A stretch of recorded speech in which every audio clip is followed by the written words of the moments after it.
नमस्कार मित्रांनो. गंगी तशी कांताच्या गावची. तिचं वागणं राहणं अगदी गावरान. तसं गंगीचं वय 35च्या आसपास. गंगीचा नवरा तसा पेताळा. गावात कामधंदा न करता दारू पिऊन फिरणारा. गंगी मात्र सावकाराच्या रानात काम करून आपला उदरनिर्वाह करायची. तरीही गंगी नवऱ्यावर प्रेम करायचीच. त्याला दारूला पैसे द्यायची. पण नवरा मात्र तिची कदर करायचा नाही. त्याला दारू आणि जेवण झालं की झालं. त्याशिवाय दुसरं काही लागायचं नाही. ज्या ज्या दिवशी तो दारू पिऊन यायचा त्या त्या दिवशी तो जेवला की झोपून जायचा. त्यामुळे गंगेची मुसमुसलेली जवानी तडपडून राहायची. गंगी ही कूस बदलत झोपून जायची. पण इतकं असून सुद्धा गंगेनं कधी परपुरुषाबरोबर संबंध केले नव्हते. काही दिवसांनी गंगेचा नवरा दारूमुळे मरण पावला. गंगी आता एकटी पडली होती. काही दिवस गेल्यानंतर गंगेला नवऱ्याचा विसर पडू लागला. जणू तिला एक प्रकारे सुखच लागलं होतं. तिच्या शरीराचा प्रत्येक भाग आता आकर्षक दिसू लागला होता. मांड्या, पोटऱ्या आणि उभार टच्च भरल्यासारखे दिसू लागले होते. गंगेचे टोकदार उभार तिच्या सुखाची चाहूल देत होते. पण अजूनही गंगे शरीर सुखापासून वंचित होती. येता जाता गंगेवर गावच्या लोकांची नजर पडू लागली होती. गावात लोकांमध्ये फक्त ईर्ष्या सुरू होती. गंगे कधी एकदा भोगायला मिळेल असंच दिवस जात होते. एक दिवस कांताची आणि गंगेची बाजारात भेट झाली. कांता गंगेकडे बघून म्हणाली, अगं अगं गंगे, किती ग सुखानं माखल्यास. अगदी लोण्याच्या गोळ्यासारखी दिसायल्यास बघ. कुठल्या उसाच्या खोडावर बसतीस मला पण सांग ना. त्यावर गंगे डोळं मोठं करत म्हणाली, अगं अगं कांते, जिवीला हाड. डुकरे तुझ्यासारखं हाय वय माझं, भेटल त्याला अंगावर घ्यायला. मग तू पण घे की एखादं उसाचं खोड. कांता कंबरावर हात ठेवत म्हणाली, हे बघ कांते, लय काय बोलू नको. चल बिगे बिगे. गंगे पुढं जात म्हणाली. दोघींच्या गप्पा रंगू लागल्या. वय ग कांते, तू पण लय मुरल्यास बघ. कुणापाशी पण अगदी लाज सोडून पडतीस बघ. गंगी मिटक्या मारत म्हणाली, कसं वाटतं ग एका परक्या माणसाबरोबर पडायला. कांता डोळे मोठे करत म्हणाले, काय ग गंगे, मागाशी तर साजूकपणा दाखवत होतीस आणि आता का बोल बोल. काय नाही ग कांते, वाटलं असंच. गंगे लाजत म्हणाली.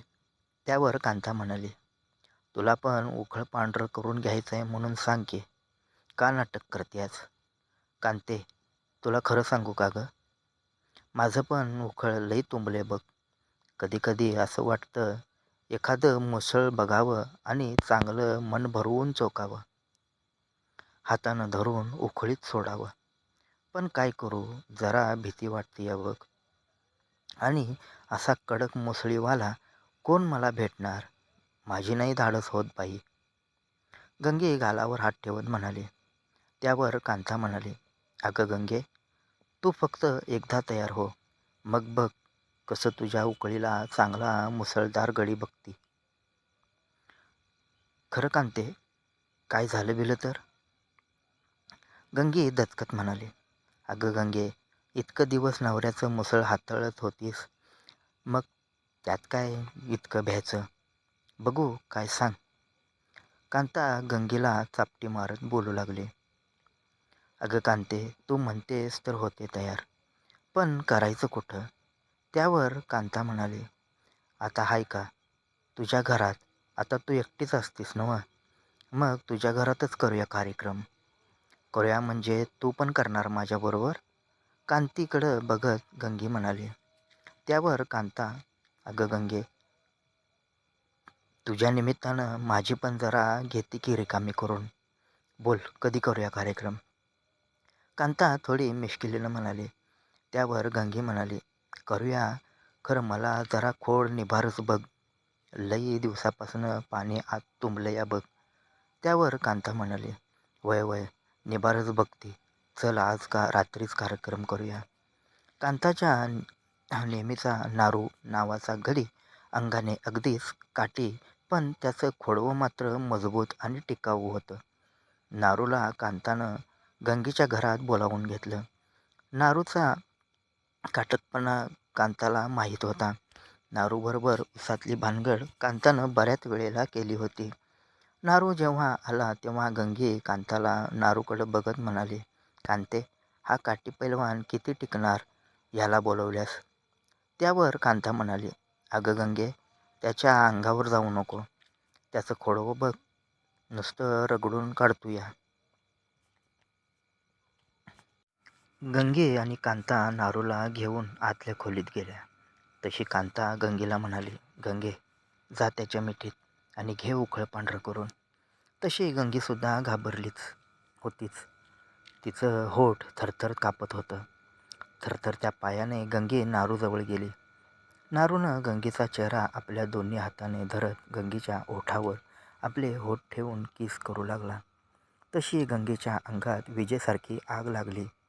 गंगीचा धीर सुटला आणि गंगी नारूला कडकडून आवळू लागली. थोड्याच वेळात गंगी, नारू आणि समोर असणारी कांता तिघेही निवस्त्र झाले.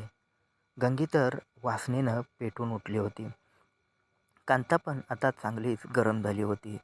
गंगी नारूचं खोडवं हातात घेऊन चांगलीच सर्व्हिस करत होती. नारूनं गंगीला वाकवून त्याचा कमरेचा पट्टा चालू केला. तशी कांता मोकळी झाली. आता नारूनं कांताला आपल्या खोडावर बसवलं आणि आपल्या उसाचा रस सोडून दिला. तशी कांता पण तृप्त झाली. त्या रात्री गंगीनं नारूचा उसाचा रस खूप वेळा पिला. कांता पण नारूच्या उसावर बसून लागलेली आग विझवत होती. धन्यवाद.